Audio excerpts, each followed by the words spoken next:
السلام عليكم ورحمة الله، مرحبا بكم معايا اليوم في فيديو جديد على قناة مطبخ سارة.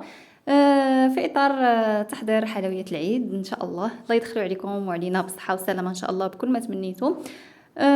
غادي نشارك معكم هكا واحد الحلوة اللي كتجي زوينة الصراحة واللي ذاقها كتعجبو بعجينة وحدة اللي خرجت منها هكا جوج ديال الشكيلات. فما نطولش عليكم ندوزو المقادير وطريقة التحضير.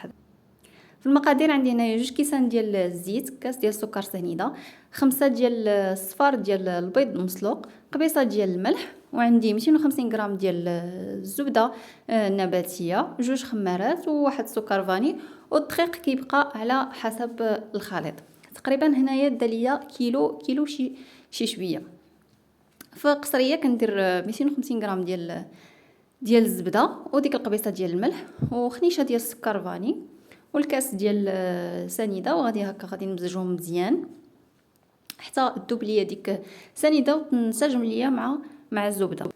فاذا كنتو غادي تستعملوا زبده حيوانيه فغادي تكتفيو غير بكاس واحد ديال الزيت، باش منين تخلطوا الحلوه ديالكم ما تلقش لكم الزيت.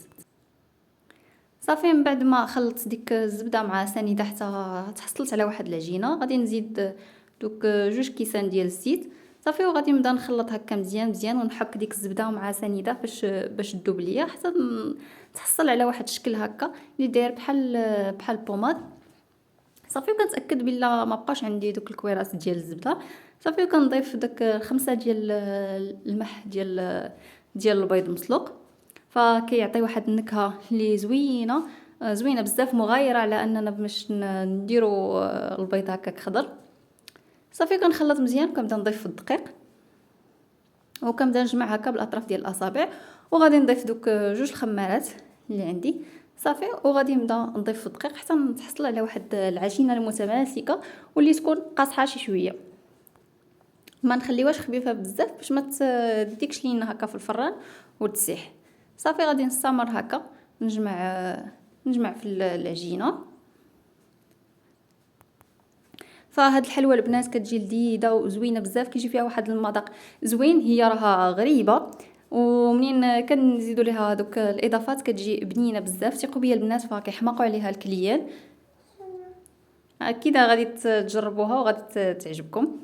صافي هكا منين جمعت العجينه كتشوفوا القوام ديالها بهذا الشكل هذا، قسمتها على جوج. صافي كيف قلت لكم قسمت لها على جوج حيت غادي نخرج منها جوج ديال الشكيلات. يمكن لكم تضيفوا ديروا شي نكهه هكا في كل طرف ديال العجينه. انا اكتفيت بها هكاك، خليتهم بجوج بيهم هكاك. صافي وغادي نبدا نشكل في الحلوه ديالي. هنايا درت الفران يسخن على درجه حراره اللي تكون متوسطه. صافي وغادي نبدا نشكل الكويرات اللي بهذا الشكل هذا، ما يكونوش كبار وما يكونوش صغار. صافي وغادي ندخلها للفرن كيف قلت لكم درجه حراره متوسطه. غادي نديرها من تحت حتى تبدا تحمر ليا من الجناب ونطلعها الفوق. هنا الشكل الثاني غادي نشكلو على هذا الشكل هذا على شكل صبيعات. صافي كنحرب لهم هكا وكنقطع لهم دوك الجنيبات ديالهم بالموس باش ما يجيوش مديفورمين. صافي غادي نستمر بهذه الطريقه حتى نكمل الحلوه ديالي كامله ونطيبها. فكيف قلت لكم يمكن لكم انكم فاش تقسموا العجين تزيدوا هكا كاضافه بحال الكاكا، ولا تزيدوا مثلا حبيبات ديال الفيرميسيل، ولا مثلا واحد فلون ديال الكراميل، فكيعطي واحد النكهه مغايره. صافي هنا من بعد ما طابت ليا الغريبه ديالي، هنايا جبت واحد الشكلاط بيض اللي ذوبته في حمام مريم. صافي غادي نبدا نغطس الحليوه ديالي بهذا الشكل هذا، وغادي نبدا نوضعها على واحد البلاستيك باش ما تلصقش ليا من داك الشكلاط. منين يجمد ما تلصقش ليا في البلاطو. صافي غادي نستمر على هذا الشكل هذا حتى نكمل الحلوه ديالي كامله ونغمسها في الشكلاط البيض. هنايا الشكلاط البيض فاش ذوبته ما درت له حتى شي اضافه، ما زدتلو لا حليب لا والو، خليته هكاك باش يلصق ليا على الحلوه ديالي.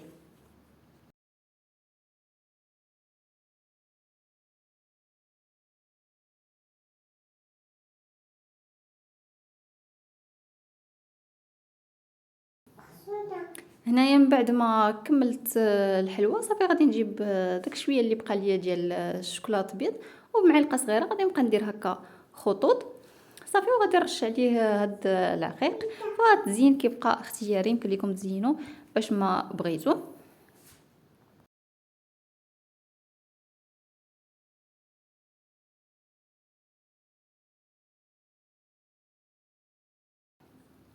فهاد الكميه ديال العجينه البنات خرجت ليا اكثر من هاد الكميه اللي كتشوفوه هنايا في الفيديو، غير هو كان خصني نكمل التصوير. ف هاد الحلوه هادي هي اللي زينت، هي راه كانت مازال ليا بدون تزيين.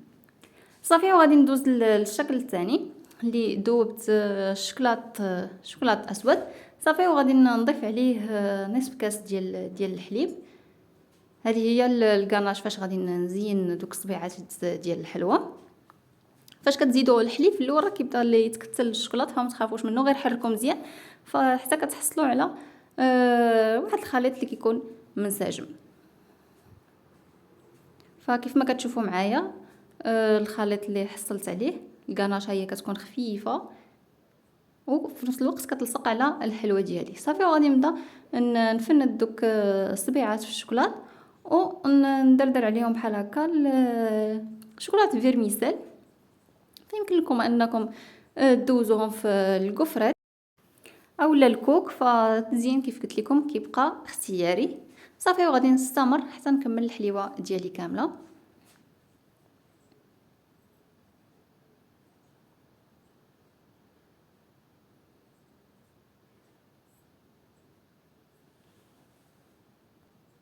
صافي من بعد ما جمدت ليا الحلوه ديالي فكندير هاد الصبيعات هادو في هاد الكويرطات اللي كيكونوا هكا شويه طوال صافي، غير باش ما يبقاوش يطلقوا ليا الشكلاط وكيجي حتى الشكل ديالهم زوين.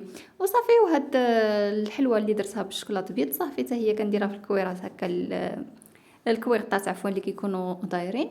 وهذا هو الشكل النهائي، كيجي الشكل ديالها زوين وراقي وحتى المذاق كيجي زوين بزاف. فالكميه اللي تحصلت عليها تقريبا شي 2 كيلو ونصف عبار. كيف قلت لكم بانني شاركت معكم غير هاد الكميه هذه لانني كان خاصني نكمل التصوير، ما صورتش معكم كل شيء. وبالنسبه لثمن البيع فكيبقى ما بين 80 درهم وما تفوتوش 80 درهم وما تهبطوش على 70 درهم، مهم على حسب على حسب الكليان. ايوا كنتمنى ان الفيديو ينال اعجابكم، وما تنساوش تدعموني بلي لايك ديالكم وتبارطاجيو القناه مع احبابكم وصحابكم، والى فيديو جديد ان شاء الله. مع السلامه.